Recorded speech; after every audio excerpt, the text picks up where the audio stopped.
Hi my dear friends, viewers and my subscribers. Today's video is about the differentiation between made of, made from, made in, made for and made up. Okay, so these are the 5 phrases we are going to see today. The first one is made of, M-A-D-O-F, of. என்ன அப்படின்னா இது எதில் இதோட raw material இது உருவாயிருக்க ஒரு பொருள் தான் mat ஆஃப்னு சொல்லுவோம். ஆனால் அதோட ரா மெட்டீரியல் வந்து விசிபிலிட்டியாக இருக்கும். அந்த மாதிரி பொருளை தான் நம்ம மேட் ஆஃப் சொல்லி யூஸ் பண்ணலாம். For example, this necklace is made of pearls, the sweet pongal is made of rice. இந்த நெக்லஸ் முத்துல செஞ்சது, இந்த சக்கரை பொங்கல் ரைஸில் செஞ்சது அப்படின்னு சொல்லி அந்த ரைஸ் அப்படிங்கிற ரா மெட்டீரியல் நமக்கு விசிபிளாக இருக்கும். அப்படி ஒரு உருவான ஒரு பொருளை தான் நம்ம மேட் ஆஃப் சொல்லி யூஸ் பண்ணலாம். நெக்ஸ்ட் ஒன் மேட் ஃப்ரம் அப்படின்னா என்னென்னா, இதில் வந்து நம்மளோட அந்த மூலப்பொருள் இருக்கு இல்லையா, ரா மெட்டீரியல், அதோட விசிபிலிட்டி கொஞ்சம் கூட நமக்கு தெரியவே தெரியாது. எதுலேருந்து உருவானதுங்கிறது நமக்கு தெரியவே தெரியாது. அப்படி உருவான பொருளை வந்து நம்ம மேட் ஃப்ரம் சொல்லி யூஸ் பண்ணலாம். For example, cheese is made from milk, the wine is made from grapes. Wine கிரேப்ஸ்லேருந்து தான் உருவாச்சு, ஆனால் கிரேப்போட எந்த அடையாளமும் அதில் இருக்காது. சீஸ்மே பால்லேருந்து உருவானாலும் பாலோட எந்த ஒரு அந்த அடையாளமாக அதில் இருக்கவே இருக்காது. Okay, the next one maiden.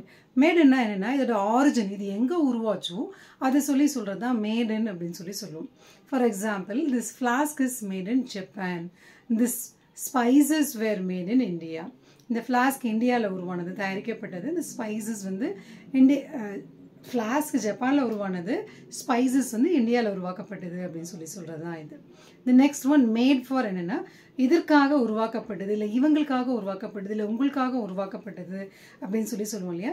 It is made for someone else, it made for something else. அப்படி அந்த ரீசனோட இது உருவாக்கியிருக்காங்க அப்படின்னா we can use this made for. For example, you are made for each other. நீங்கள் 2 பேரும் ஒன்றா இருக்கணுங்கிறதுக்காகவே உருவாக்கப்பட்டவங்க கடவுளால். You are made for each other அப்படின்னு சொல்லலாம். The next one, it was made for hunting. Animals எல்லாம் இருக்கு இல்லையா, அது வந்து எல்லாமே ஹண்டிங்காக உருவாக்கப்பட்டது தான் அப்படின்னு சொல்கிறது தான். த லாஸ்ட் ஒன் மேட் அப்.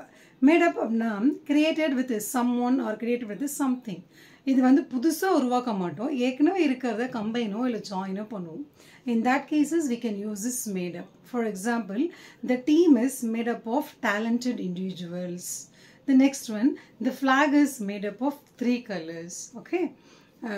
இது வந்து புதுசாக உருவாக்குறோமோ இல்லையோ, ஏற்கனவே இருக்கிறத வச்சு உருவாக்கியிருப்போம் இல்லையா. In that cases, you can use this made up, M-A-D-E-U-P, made up of அப்படின்னு சொல்லுவோம். ஈவன் மேக்கப் பண்ணுறாங்க இல்லையா, மேக்கப்போட பாசன்ஸுமே மேட் அப் தான்.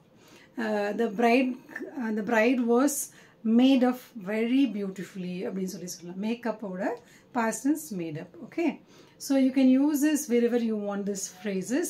Made up, made of அப்படிங்கிறது raw materialோட visibility இருக்கும். Made from அப்படிங்கிறது இது raw material visibility இருக்காது. Made in அப்படிங்கிறது இதோட origin எங்கே உருவாச்சோ அதை பற்றி சொல்கிறது. Made for எங்கிறது it is for someone or something. And made up அப்படிங்கிறது created with something together. Okay, so these are the right meaning and the right usage of these phrases. Thank you so much for watching my video. I catch you in the next one. Until that, signing off, Dr. L. Komathi. Thank you.